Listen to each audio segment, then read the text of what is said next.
अस्सलाम वालेकुम everyone, hope you all are doing well. आप सबके दिलों की जान हसन आलियान। तो जनाब बैकग्राउंड देख के आप लोगों को समझ तो आ गई होगी कि जो आज की वीडियो है वो फिर से एजुकेशनल वीडियो होने वाली है, क्योंकि बहुत से स्टूडेंट्स ने, बहुत से बच्चों ने मुझसे रिक्वेस्ट की है कि आपने जो है हमारे एंटी टेस्ट से मुतालिक जो मेजर वीडियो है वो बना दी हैं, लेकिन जनाब हमें जो है एक वीडियो बना के दें जिसमें जनाब डिफरेंट तरह के हमारे सवालों के जवाब दें, जिसमें जनाब ये आ जाता है कि किस तरह से जो है हमारी वेटेज जो है टेस्ट की वो रखी जाती है, किस तरह से हम तैयारी कर सकते हैं, क्या सिलेबस हो सकता है, हम कहाँ से तैयारी कर सकते हैं, और जनाब पेपर की स्कीम क्या होगी, यानी कौन कौन से सब्जेक्ट के जनाब उसमें पेपर आएंगे। तो जनाब आज की वीडियो जो है इन्हीं सवालों का जवाब देने के लिए बनाई जा रही है। तो सबसे पहले जनाब हमें पता होना चाहिए कि जो हमारा एंटी टेस्ट होता है यूएएफ का, उसकी वेटेज क्या होती है। तो जब इसकी वेटेज होती है 100% मार्क्स की। अगर हम बात करें तो 30% वेटेज होती है जनाब मैट्रिक के मार्क्स की, उसके बाद जनाब 30% वेटेज होती है एफएससी पार्ट 1 के मार्क्स की, और उसके बाद जनाब 40% वेटेज होती है हमारे एंटी टेस्ट के मार्क्स की। जो 30% मैट्रिक के मार्क्स हैं और जो 30% एफएससी के मार्क्स हैं वो तो हमारे हाथ से निकल चुके हैं। क्यों? क्योंकि उनका जनाब रिजल्ट जो है वो आ चुका है, अब उनके साथ हम कुछ भी नहीं कर सकते। लेकिन जो 40% हमारे एंटी टेस्ट के मार्क्स हैं जनाब, उनको जो है हम अभी जो है अचीव कर सकते हैं। जो 40% है ये डिपेंड करता है जनाब 100 एमसीक्यूज पे, और 100 इसके मार्क्स होते हैं जो कि बाद में जनाब डिवीजन होकर इसका 40% बना दिया जाता है। अगर हम 100% की बात करें तो जनाब जो 100 मार्क्स होते हैं ये डिपेंड करते हैं आपके डिफरेंट टाइप्स ऑफ सब्जेक्ट्स पे, जो कि आप प्रीवियस स्टडी में पढ़ के आए होते हैं। और जनाब हमारा जो एंटी टेस्ट होता है इसकी सबसे बड़ी शर्त ये होती है कि इसको पास करना लाजमी होता है, और 100 में से आपके कम से कम 50 नंबर आएंगे तो ही जनाब आपका एंटी टेस्ट जो है वो पास होगा। अदरवाइज अगर आपका एंटी टेस्ट फेल हो जाता है तो आपका एडमिशन नहीं होगा, चाहे आपके एफएससी पार्ट 1 और मैट्रिक के जो 30% मार्क्स हैं जनाब उनके मिला के 59 नंबर भी मान गए या 60 में से 60 भी आ गए हैं, लेकिन 40% मार्क्स में से जनाब आपका जो टेस्ट है वो फेल हो चुका है तो आपका एडमिशन नहीं होगा। यानी कि जनाब एडमिशन लेने के लिए आपको एंटी टेस्ट जो है वो पास करना लाजमी है। और अगर जनाब हम टेस्ट की बात करें तो इसमें किसी भी किस्म की नेगेटिव मार्किंग नहीं होती। जितने आपके एमसीक्यूज ठीक हैं जनाब उनके आपको मार्क्स मिल जाएंगे, और जो एमसीक्यूज आपके गलत हो गए तो जनाब सिर्फ उनके मार्क्स ही कटेंगे, कोई भी जो है वो एक्स्ट्रा डिडक्शन नहीं होगी। उसके अलावा जनाब अगर हम बात करें कैलकुलेटर की, तो बहुत से बच्चों का सवाल होता है कि जनाब कैलकुलेटर लेके जाना इजाजत होगी हमें कि नहीं होगी। तो जनाब कैलकुलेटर आप लेके जा सकते हैं, क्योंकि जनाब केमिस्ट्री के, फिजिक्स के डिफरेंट तरह के जो है वो वहाँ पे एमसीक्यूज आते हैं, तो उनको सोल्व करना फिर मुश्किल हो जाता है, तो वहाँ पे आप लेके जा सकते हैं। अलबत्ता जो मोबाइल्स हैं और इस तरह की बाकी चीज़ें हैं जनाब, एंड्रॉइड घड़ियाँ होती हैं, स्मार्ट वॉचेज होते हैं जनाब, वो जो है वो प्रोहिबिटेड हैं। तो जनाब अभी फिर डिस्कस कर लेते हैं कि किस तरह से डिफरेंट डिग्री प्रोग्राम्स में एडमिशन लेने के लिए डिफरेंट सब्जेक्ट्स की जो है वो मार्क्स डिवीजन की जाती है। लेकिन अगर मैं बात करता हूँ एग्रीकल्चर की, तो जनाब यहाँ पे मेडिकल और नॉन मेडिकल दोनों तरह के स्टूडेंट्स अपीयर हो सकते हैं। अगर तो जनाब आपका जो है वो बैकग्राउंड मेडिकल का है तो आप 4 सब्जेक्ट्स को जो है वो फोकस करेंगे: इंग्लिश, बायोलॉजी, केमिस्ट्री और फिजिक्स। और जनाब अगर आपका बैकग्राउंड नॉन मेडिकल है तो आप मैथमेटिक्स, इंग्लिश, केमिस्ट्री और फिजिक्स पे फोकस करेंगे। तो जनाब ये चारों सब्जेक्ट जो हैं इनकी जो वेटेज होगी वो 25 मार्क्स की होगी, और इस तरह से जो है वो आपका 100 मार्क्स का जो है वो टेस्ट मुकम्मल हो जाएगा।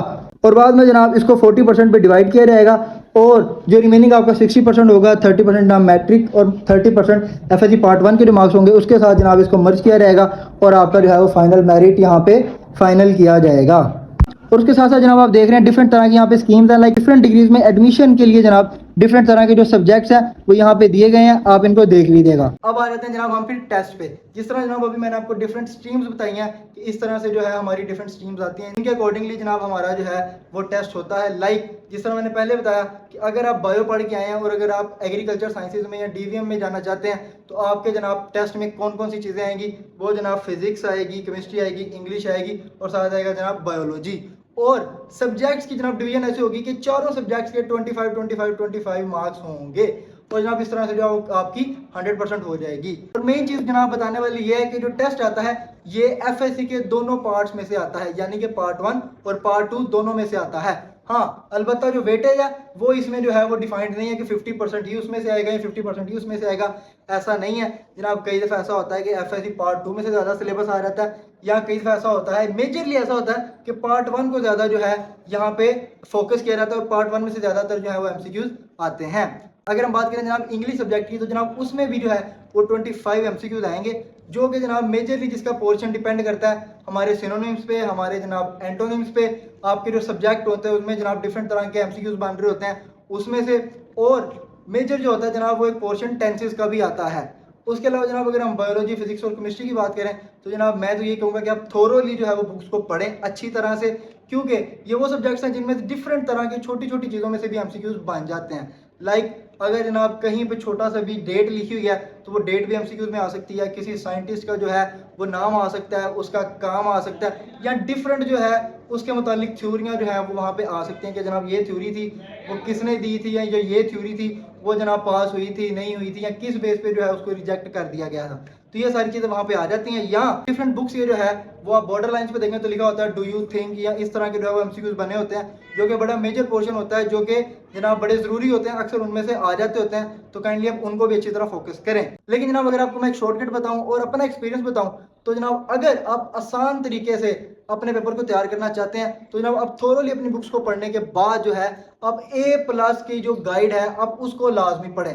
लाइक A+ जो है वो एक प्रॉपर गाइड होती है जनाब, हर सब्जेक्ट्स में उनकी जो है गाइड वो अवेलेबल है। आप अगर उसको देखें तो हर चैप्टर के लिहाज से, हर जो है पैराग्राफ के लिहाज से वहाँ पे एमसीक्यूज दिए गए होते हैं। लाइक कोई भी चीज़ उसमें से छोड़ी नहीं गई होती। लाइक एक चैप्टर में जितने एमसीक्यूज बन सकते हैं वो सारे के सारे वहाँ दे दिए गए होते हैं। तो होता यह है कि जो चीज़ पेपर में आती है वो पहले ही आपने A+ जो गाइड होती है उसमें पढ़ ली होती है, क्योंकि जैसे मैंने पहले बताया कि उन्होंने छोड़ा ही कुछ नहीं होता। जब छोड़ा ही कुछ नहीं होता तो जनाब आपने पढ़ लिया सारा कुछ और वही फिर पेपर में आ रहा था और आपको फिर करने में आसानी हो जाती है।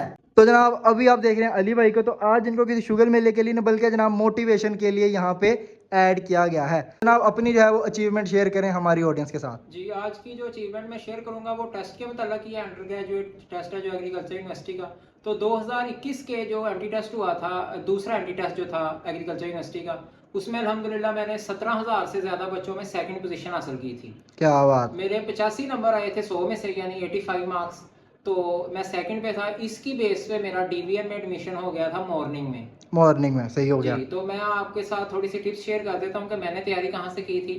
सबसे पहले तो देखें, जब बंदा टेस्ट अटेम्प्ट करता है या एग्रीकल्चर यूनिवर्सिटी का अंडर ग्रेजुएट का टेस्ट, तो वो ताज़ा भी एफएससी की सेकंड ईयर को पढ़ के गया होता है। इस सेकंड ईयर के एग्जाम्स के बाद टेस्ट होता है ये। बिल्कुल ऐसे ही है। तो इसलिए सेकंड ईयर की बुक्स तो थोरोली बंदे ने पढ़ी होती हैं। तो मैं ये सजेस्ट करूंगा कि सेकंड ईयर की बुक्स आपने पढ़ी हैं तो आप फर्स्ट ईयर की बुक्स को अच्छी तरह से दोबारा पढ़ लें। सेकंड ईयर की आपने पहले पढ़ी होती हैं, तो उसके साथ जब ये बुक्स आप थोरोली पढ़ लें तो उसके बाद जो की बुक्स होती हैं कुछ, जिनके पीछे हर चैप्टर के उन्होंने क्वेश्चन आंसर बना के दिए होते हैं एमसीक्यूज की शक्ल में, तो उसके बाद आप वो कर लें तो तैयारी बहुत अच्छी हो जाती है। मैंने यही वे यूज़ किया था। तो जनाब ये था आज का ब्लॉग, उम्मीद करते हैं आपको अच्छा लगा होगा और आपको बहुत से जो है आपके सवालों के जवाब यहाँ पे मिल गए होंगे। और अगर जनाब अभी भी आपका कोई सवाल है और आप जनाब पूछना चाहते हैं तो आप कमेंट्स में लाजमी पूछे, इंशाल्लाह मैं उसका जवाब आपको लाजमी दूंगा। तो यहीं पे करते हैं जनाब आज के ब्लॉग को एंड। उम्मीद करते हैं वीडियो अच्छी लगी होगी। वीडियो अच्छी लगे तो लाइक कमेंट शेयर करें, चैनल को करें सब्सक्राइब। दुआ में याद रखें। अल्लाह हाफिज।